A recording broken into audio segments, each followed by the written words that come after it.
Welcome. Previously, we have discussed about the winds, the types of winds, and the origin of the monsoons. So, regarding the origin of the monsoons, we have seen few concepts. The first one is the thermal concept of Haley. The second one is the dynamic concept of Flohn,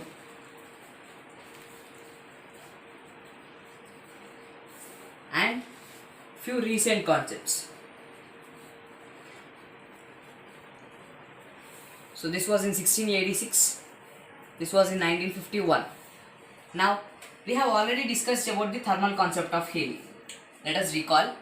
According to the thermal concept, this Indian monsoon was originated because of the extended land and sea breeze in a large scale. Here, the land, which is the South and Southeast Asia, during the summer, it is a low pressure center, and the Indian Ocean, which is the sea, it is a high pressure center. So from high pressure to low pressure, the southwest monsoons blow. Then during the winter, the ocean becomes a high pressure center, low pressure center, and the South and Southeast Asia, which is the land, it becomes a high pressure center. So from high pressure to low pressure, the northeast monsoons blow. This was the thermal concept, but it had few drawbacks. So now let's come to the dynamic concept of Flohn. According to the dynamic concept of Flohn, the origin of the monsoons is due to the seasonal migration of the pressure belts and the planetary winds. If you have remembered correctly, we have discussed about different pressure belts and planetary winds. To make it more precise, this theory, we can say the seasonal migration of ITCZ, which is the intertropical convergence zone. The shifting of this ITCZ between the tropics is what causes the monsoons. Now ITCZ is shifting. Let us look at it. As you know, this is the 0 degrees equator, 23.5 degrees north, Tropic of Cancer, and 23.5 degrees south, Tropic of Capricorn. You see, during June 21, the sun rays fall perpendicularly on the Tropic of Cancer. Then, as the year goes on, July, August, September. On September 23rd, the sun rays now directly fall on the equator. Then, October, November, December. On December 22nd, the sun rays now directly fall on the Tropic of Capricorn. Then, after that, January, February, and March. On March 21st, again the sun rays fall on the equator perpendicularly. Then this continues. Then June, then September. In this way, the sun rays fall perpendicularly between the tropics. Now, let us look at what happens.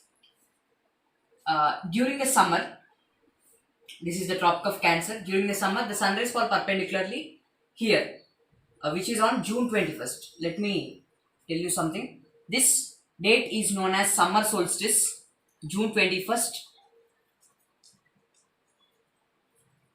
while this is known as winter solstice, December 22nd. These both are known as equinox, during which the day and night are equal. Right? Now let's come back here. Now regarding the ITCZ, intertropical convergence zone. So the intertropical convergence zone, how did we define it? It is a zone where the sun rays fall directly. Now as the sun rays falling directly, it is changing. So the ITCZ is also changing. So it shifts between the tropics. Now let us look what happens during the summer. So during the summer, the sun rays are perpendicular on the Tropic of Cancer. So the ITCZ is now shifted from the equator to the Tropic of Cancer. Now let us look at the ITCZ. We are looking at the northern boundary of the ITCZ. We call it NITC, that is North Intertropical Convergence.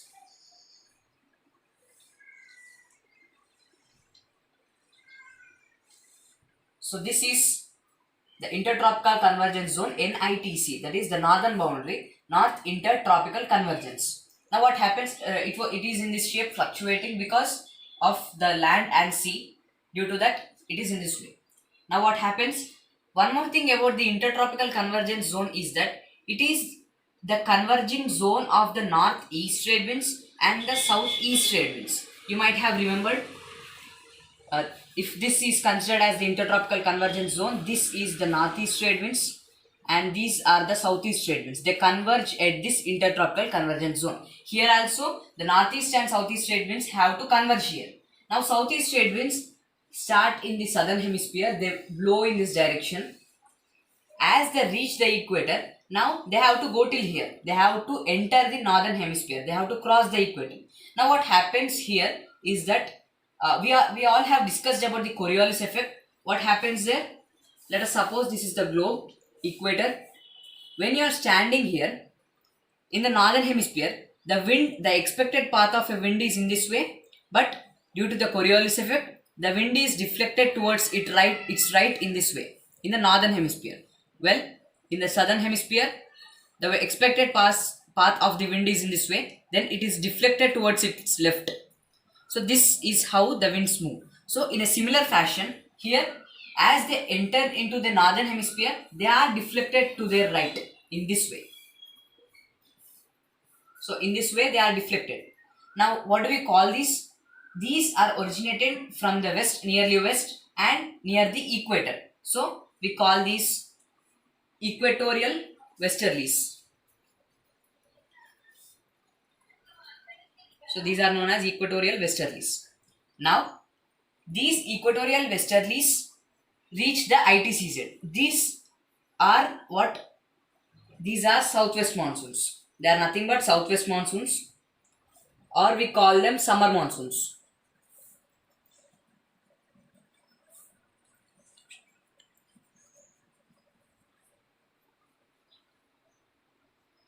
Southwest and summer monsoons are nothing but these equatorial westerlies. Also the northeast monsoons converge at the ITCZ.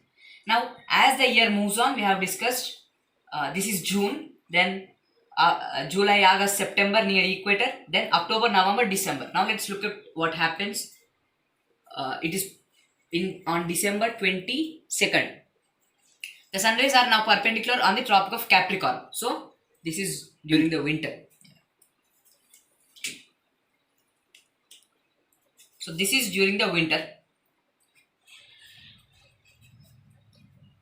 So now what happens, contrary to what happened during summer, now the ITCZ is moving below the equator as the sunrays fall perpendicularly on the Tropic of Capricorn.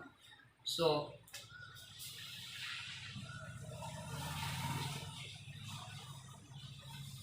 this is the ITCZ.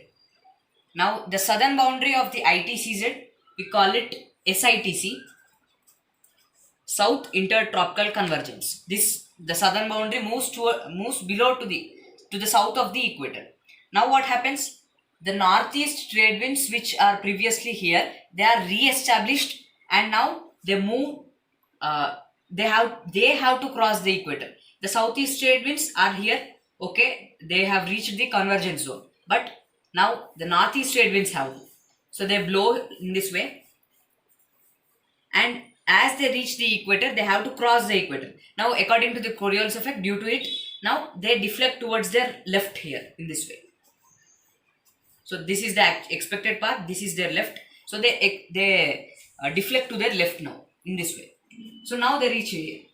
This we do not consider, we are not in concern of this now. We are in concern of the northeast trade winds only. These northeast trade winds are nothing but the northeast monsoon, as you can see. So the northeast trade winds are nothing but the northeast monsoons, or we call it the winter monsoons. Yeah, this is what causes the monsoons. This is the origin of the monsoon according to the dynamic concept of Flohn. Now let us look at the recent concepts. Are they wet or dry? Yeah. One more thing. These southwest monsoons, these carry the water vapor to the Indian Peninsula. They carry the rains. They bring rains to the Indian Peninsula. Whereas the northeast monsoons are dry. They are incapable of giving rains until they meet some water body. At that time, they give the rains. So now let's look at the recent concepts. By the recent concepts, I mean the factors that affect the Indian monsoon along with these two concepts. So these two concepts are also important along with these factors. They are, first one, the Himalayas and the Tibetan Plateau.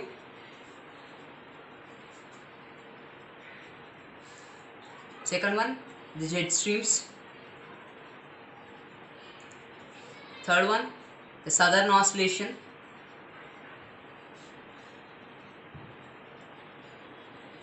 And the fourth one, the El Nino. So now let us look at these concepts one by one. Note that we are not discussing these concepts in detail. We are discussing their effect, about their effect on Indian monsoon. First, Himalayas and Tibet. Himalayas and Tibet, these are situated in this region. These have two things to do with the monsoon. First one is that they act as physical barriers. Second one is that they are centers for heat, high level heat center. So what happens is that, let's come here, let's draw let's suppose this is the Tibetan Plateau and this is the India. So this is an enormous body. So here it heats up very quickly and the air here rises up. The warm air rises up. So here it forms a main low pressure center. The rose air, it forms a high pressure here, and this forms a jet stream. It is known as tropical easterly jet stream, right? Yeah, tropical easterly jet stream. This is also the jet streams concept of this Indian monsoon. So tropical easterly jet stream, what happens? It descends near the southern Indian Ocean, South Indian Ocean. Let us suppose this is Indian Ocean. So near the South Indian Ocean it descends, and this is what comes as southwest monsoon. So it comes as southwest monsoon. So these jet streams and Tibetan Plateau also play a major role in the monsoons. What are jet streams? So jet streams are the fast moving air currents in narrow belts in the upper troposphere. One more effect of it is that these cool down the atmosphere that they are in. They cool down the nearby atmosphere. Next, let's come to southern oscillation and El Nino. The temperature difference between the western Pacific Ocean and the eastern Pacific Ocean. Let us suppose this is Pacific Ocean. The temperature difference between the western Pacific Ocean and the eastern Pacific Ocean, due to the strengthening and weakening of the trade winds, is the southern oscillation. Now what is El Nino? El Nino is the warm ocean current which replaces the Peruvian cold current. It brings the warmness to the west coast of South America. Now let's look at their impact on the Indian monsoons. Due to this repeated El Nino, due to the temperature difference, the winds which cool down the Indian Ocean are weakened. So the Indian Ocean remains heated, due to which the southwest monsoons are weakened. So the monsoons are disturbed due to this. So this is the effect of southern oscillation and El Nino. Also, these both are connected to each other. So we call it ENSO. We collectively call them. So this is about the origin of the monsoons, the three concepts. Now let us continue our discussion in my coming class. Thank you.